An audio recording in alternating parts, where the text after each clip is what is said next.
Welcome back to the BS Review. Today we have another movie review for you guys. We are very excited about it. It is the much anticipated film, A Quiet Place. This review will be spoiler-free, so if you haven't seen the movie yet, fear not. However, we will be discussing a couple of spoiler specifics at the very end, but we will give you plenty of forewarning. This is a horror thriller type movie that is about creatures that react to sound, and the whole world has kind of become a bit of a dystopian after these creatures have attacked, and it's about a family trying to survive, and that's about all we know.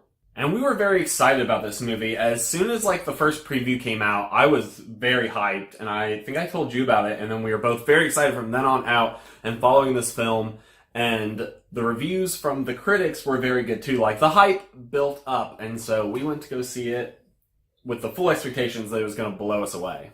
Luckily, this movie did completely live up to the hype. It was very, very good, and we're going to talk about everything that we loved and possibly some critiques along the way. Our cast of characters in this movie is actually very small. We have John Krasinski playing the dad, and he is a very strong character. I think he has a lot of emotion that isn't super in your face. It's very subtle. I would say that kind of applies to a lot of characters in this film because of the silent factor. A lot of communication is nonverbal and has to do with just looks and everything. And John Krasinski's character was very good. He was a strong, father figure and, patriarchal, protect the family type. And I think he came across really well on screen. For having his start in comedy, I was actually pretty surprised at how good of a serious character he played, which I know he's portrayed them before, but this is, I think, the first movie I've seen him in that role. And his wife on screen and off screen, Emily Blunt, also did a really excellent job. She plays John Krasinski's wife, the mother of several children, and she has another one on the way in this post-apocalyptic world, and she just does a great job. I think she was one of the strongest characters in the film, and she gives such a great performance throughout the entire thing. You really felt for her character the whole time. She has now taken the cake for my favorite, female in a horror movie. Originally, it was the main girl from The Descent, and now I think Emily has taken top tier for me. Like Steven said, we also have several kids involved in this family unit, and you see several of them in the trailer, and she has one on the way, which is very stressful in a world where you have to be quiet. Yeah, and I thought the portrayal of the kids was really good. It really shows how much smarter you have to become when your life centers around survival. So, the kids in this film were really intelligent, I felt like, and were portrayed really well by all the actors. They also gave the kids very real fears and very realistic insecurities in this type of world. I feel like the kids were very fleshed out. I honestly expected as the movie started that one of the kid characters was going to kind of be in the background for the most part and be a little bit of a fluff character. That was not the case at all. I was actually surprised at just the amount of screen time that these kids carried, because I even said when we were leaving the theater, I was like, a lot of times when a film decides to focus on the child actors, the film can kind of slow down because they don't always have the same amount of charisma as seasoned actors like John Krasinski and Emily Blunt have. But I think this movie pretty equally balanced the screen time between characters, and the kids carried it when they were on screen. There's also a deaf character in this movie, and that is their daughter, and it is actually played by a deaf actress. Apparently, John Krasinski very much pushed for that to be a deaf casted role, and I think that was really well done, and she added a lot of gravity to this movie and a lot of really cool perspectives, especially with the sound design. The other big, characters in this movie is the monsters themselves, which you get a little bit of a tease of in the trailers, and they were very cool. They were cool. I'm glad that they showed you a lot of the monster throughout the film. It didn't stay that mysterious, but the design was cool enough. And I think we'll talk about this more in detail in the spoiler section because we don't want to ruin that for you guys. But they are intense and they are cool. And it really, every time they came on screen, it's funny in these theaters. Our theater was a little noisy. We were in a dine-in theater. And as soon as those monsters come on screen, the characters quiet down. The whole theater just and get really quiet too, and I think that was a really fun part of watching the film. as moviegoers who've seen a lot of like sci-fi or monster films or like just creepy creatures in general, whether they're alien, domestic, whatever have you, these were very original, which really surprised me for such a unexpected, I guess, monster movie. And that was just a really fun element. And while the movie isn't 100% about the monsters themselves, they were very cool. I think a big strength of this film is the plot. Specifically how focused it is. This movie is very focused on one family's experience, and there's a couple time jumps in there, and so you get a good idea of like over the course of an extended period of time in this situation, what this family experiences, and you really get to like know and feel for each character because there's not that many on screen. And I think it just lends to the weight of the film and the intensity because you know these characters so well. Every time they're in an intense situation, you very much feel it. Like, I know we both left the theater feeling very, like, tense. Cause I was exhausted.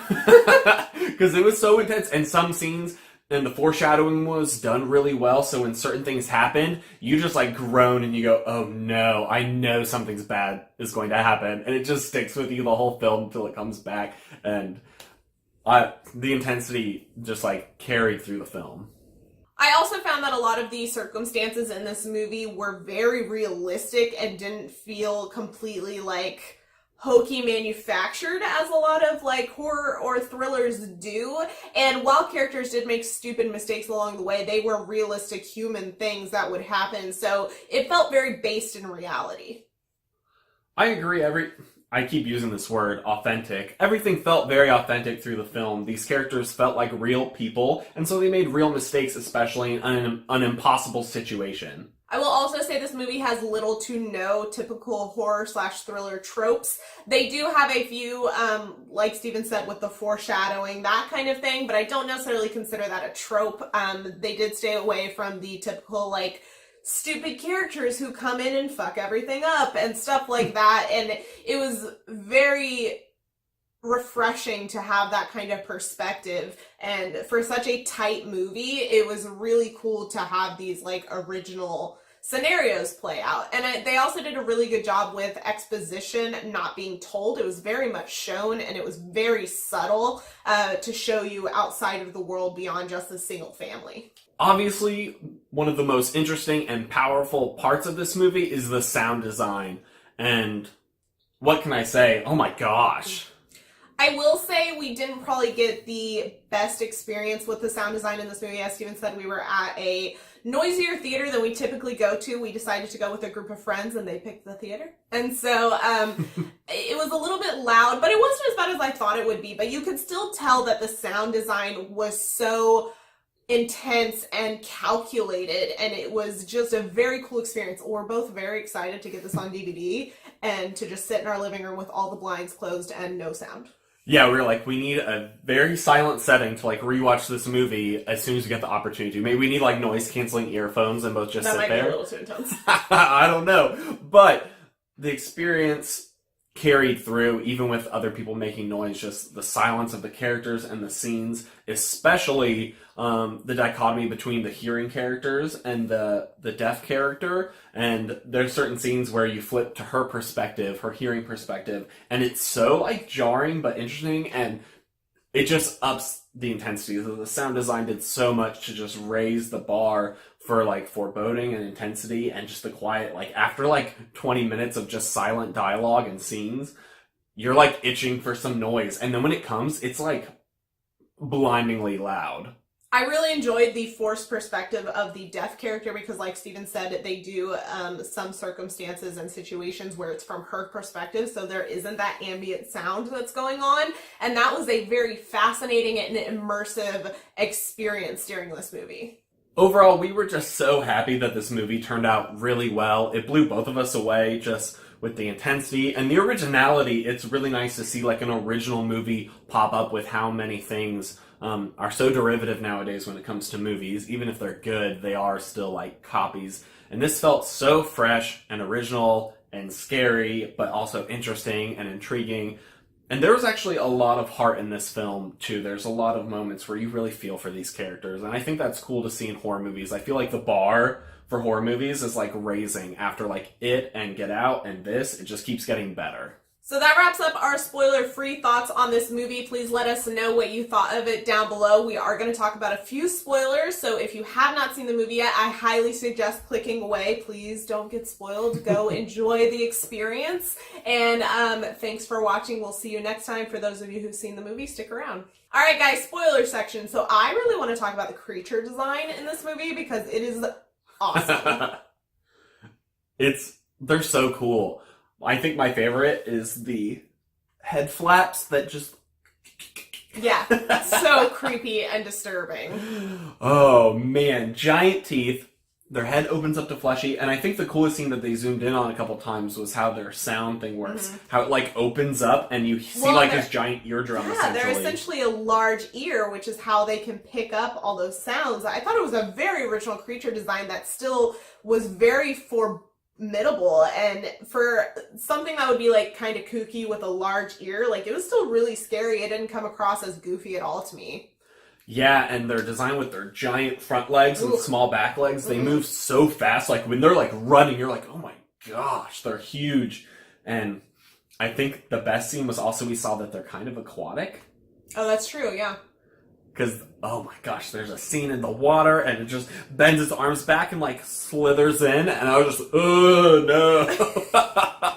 I also really liked, I think I said this earlier in the review, how much they showed. And by the end, you get like full shot scenes where they're just in the scene. It plays with you a little bit at the beginning, but I think that was one of the best parts. You really got to see these creatures and see how their like biology works and everything like that. And I think that's super important in a creature film. I'm always nervous with creature horror movies going forward since Cloverfield, the very first one, because it drove me crazy that you didn't really get to see the creatures, because those are like the most fascinating part to me. And I'm always worried that movies like this, especially the way that the trailer was cut, that you would not get to see the full-on creatures. And I'm very happy, like Steven said, that they did not hold back on showing you those. They have the slow scenes with them and them just standing there. Like, you get a full-on experience with them, which was just great. So we're going to go back and talk about the characters and the family a little bit more and rolling into the ending. Like we said earlier in the review, the best part was that this family has such a strong experience that you kind of really feel the grief for these characters, especially with what happens at the beginning of the film, and which completely surprised both of us. Oh, I did not expect them to kill the kid. So we like start watching this and they start with the whole like them getting the rocket and the batteries and that whole tease. I'm like, this would have been more creepy and like unsettling if you hadn't seen him like turn the light on thing sound in the trailer. I'm like, they're kind of giving that all away. What the heck? And then they do that, and I was like, oh, okay. Yeah, in the trailer, you're like, oh, this trailer scene, we know what happens. You he fully goes back expect and John to grab the kid and have like a close call, and like it's your first. But the first introduction to these monsters is them killing a kid on screen. Like you just see, whap, and then it goes to black, and it was very tastefully done because it's hard to like manage killing a child on screen. I felt like they cut away at the right time where you really feel the impact of it, and then you skip ahead a year, and honestly, it was a really interesting character study of grief and how it affects this whole family, and each family member's affected so differently. Between John Krasinski kind of, I feel like, moving inward a little bit. I feel like he's mourning the death of his son, and the girl is blaming herself, and the remaining son is like terrified of leaving now. It was a really subtle but significant shift between the John Krasinski father figure you saw at the beginning and then the year later time jump. Like, they didn't really address it fully on screen, but you could feel that dynamic was very different between that jump. But it was done very subtly, and I thought it was an excellent way to portray that without hitting you over the head with it. Yeah, because they didn't have any spoken dialogue, the exposition was done very visually in just how they like looked at each other, how they interacted, how cold John Krasinski feels to his like children then, but then at the same time you feel him like trying to not be that way. It was just really cool to see those characters. You fall in love with them, and especially like, oh my gosh, I felt Emily Blunt through so much of this film. So good. Like I mentioned earlier, like she was such a standout performance in this. Like that woman needs an Oscar, probably not for this movie because that's just not what's going to happen, but for something, my lord. I mean, after last year, you never know. I guess After the movies that ran the Oscars last year, who knows? Maybe if any movie could do it, I feel like this one could, because there's certain scenes where like when she's going into labor and she like just has to stop for a second, you're just like, oh my gosh. And I think the ending really ends up, it moved me by the end, and John Krasinski's sacrifice, like, should have known that was coming, especially because as I was watching interviews before we went to see this movie, John was very vocal about saying that this is a movie about family and how far you'll go to protect them. And I was like, I should have just like clicked that, but I did not. But you knew it was happening a few minutes before it was going to. And the way he yells is just heartbreaking. Yeah, you just feel all that emotion in that yell. And it's just, and even though, like, you knew it was coming, like, it was still, like, a gasp moment, like, no, like, and wow, I just thought it was a really powerful ending, and with the reveal of her figuring out the frequency with her ear at the end, and it ends on kind of a happy note, which I liked, that ends with Emily Blunt, I feel like channeling some Edge of Tomorrow with her, like, very. gun cock. Yeah, I thought it ended at the perfect place. It left you wanting more, but also like kind of giving you the resolution to what was happening. It was very well done and just an excellent ending. We very clearly enjoyed this movie. If you haven't seen it yet, I'm assuming if you got this far to watch the spoilers, you've seen it. But if you haven't for some reason, go watch this movie. You won't regret it unless you are like absolutely terrified and don't like horror movies, then maybe not. But it's more of a thriller than a horror. But go anyways. Go, and I'll tell you, go anyways. Go be scared for a little bit, because it's worth it. Come yell at us in the comment section. That's fine too. Anyways, if you liked this video, please give us a thumbs up. It lets us know that you like this style of video with movie reviews. And if you want to see more movie reviews, let us know. And if you like our videos, you like us, please subscribe. We would love to have you join the BS Review family. We're very active in our comment section and also over on Twitter if you want to go check us out over there. We have a ton of different content on this channel. We don't only do movie reviews. So if you want to check out some of those, you can do that over here. And we will see you guys in our next video.